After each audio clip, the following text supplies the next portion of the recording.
I do not like using the word remedy, but it appears people are having issues with creative accounting. Here is the key. You are both lender and borrower.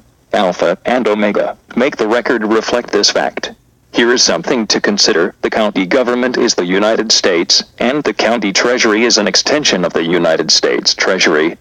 The birth record is in receipt for indemnification. One should be able to issue a bond/promissory note to the county government for double the amount of the claim. This would be the amount the county borrows from the SSN account established to account for the trade name property. Trade name would be lender on a 1099 with the county government, as the borrower on the same with the property being the bond/promissory note issued, and the date of acquisition being the date bond/promissory note was mailed via registered mail.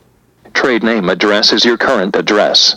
The judgment or order issued with the amount that the trade name property borrows from the county government. Trade name would be borrower on a 1099 with the county government, as the lender on the same with the property being the property subject to possession, and the date of acquisition being the date judgment/order was issued. Trade name address is your current address. One also fills out a 1099 int to report the issuance of credit from the security BC as holder in due course, as an order to the securities intermediary, in the amount of the bond/promissory note. The payer would be Department of Treasury, AIM 39,9,721,015. Recipient would the trade name, through the SSN. The tax-exempt and tax credit bond QZIP no. Box number 14 is the last 9 digits of your birth certificate. Stop paying these guys $$, to get the BCQ zip number. Trade name address is your current address. You know, it is funny, but as I write this, I get the funny feeling that all money transfers are treated as if money had exchanged hands, but nothing really does. Just a delusion to feed people's egos so they don't see the truth, that the whole system is just based on an honor system. You honor my promise, I honor yours. The amount is 100% irrelevant. It is almost like saying if money were real, I would gladly pay you Tuesday for a hamburger today. Too damn funny, but anyhow. Tip, you can fill out the 1099 and 1099 int and submit online HERE10990NLINE.com 1099ONLINE will also mail the proper forms to the recipients. This will ensure the information is filled out correctly, and even doesn't match to ensure the A numbers are correct. Now, fill out a Form 56, and nominate the county government as the fiduciary. The court and administrative proceedings part E would be as follows. For mortgages, name of court, Wayne County Register of Deeds. Date initiating proceedings, April 16, 1973. Address of court, 400 Monroe Street, #700. Docket, Library 18394. Page 677, F8046998. City, Detroit, Michigan. Date, June 29, 1981. Time, N/8. Place of other proceedings, State of Ohio, E9400057. For other proceedings, name of court, your state registrar. Date initiating proceedings, date BC was signed by Doug. Address of court, address of BC record storage. Docket, birth record number. City, state of registrar. Date BC was received by registrar. Time, N/8. Place of other proceedings, birth county. Create an assignment of the bond/promissory note for the benefit of creditors C31 USC 3713-01I and 11 USC 558, along with the bond/promissory note, and a copy of the Library 18394. Page 677, F8046998. For mortgages, click here to download, or a copy of the authenticated birth record for other matters. Attached to a W-8 pen. Here is an example filled out for a mortgage. Please use some common sense when filling this out for another matter. This is not rocket science and you do not have to get it perfect. There you go, there may be some stuff missing, or maybe some stuff different, or maybe this won't even work at all, who knows. I just make shit up as I go along anyhow.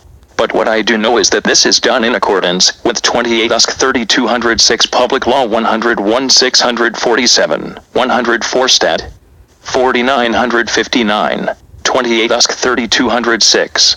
A person who pursuant to an execution or order issued under this chapter by a court such as 28 USC 3028 pays or delivers to the United States, a United States Marshal, or a receiver, money, or other personal property, in which a judgment debtor has or will have an interest, or so pays a debt such person owes the judgment debtor, is discharged from such debt, to the judgment debtor, to the extent of the payment or delivery.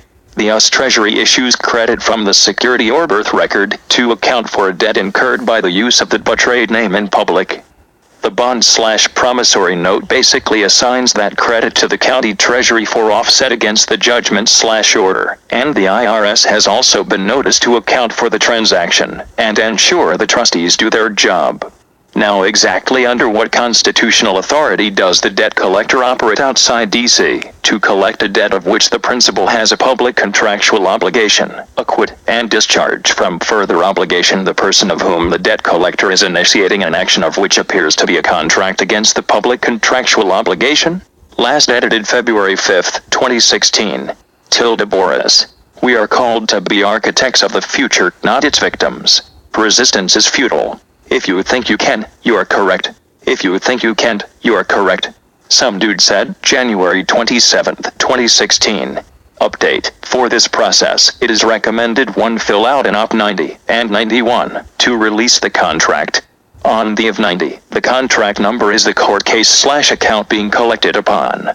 The name would be the name on the account and last, first, middle, executor, as the warranted contracting officer, and then describe the property to be released from escrow. Use a separate sheet of paper, if need be. On the of 91, the U.S. government contract number would the deed/mortgage/BC number.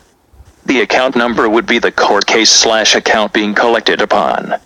The name would be the name on the account, and last, first, middle, executor, as the warranted contracting officer, and then describe the property to be released from escrow. Use a separate sheet of paper, if need be. The financial institution would be Department of the Treasury, IRS.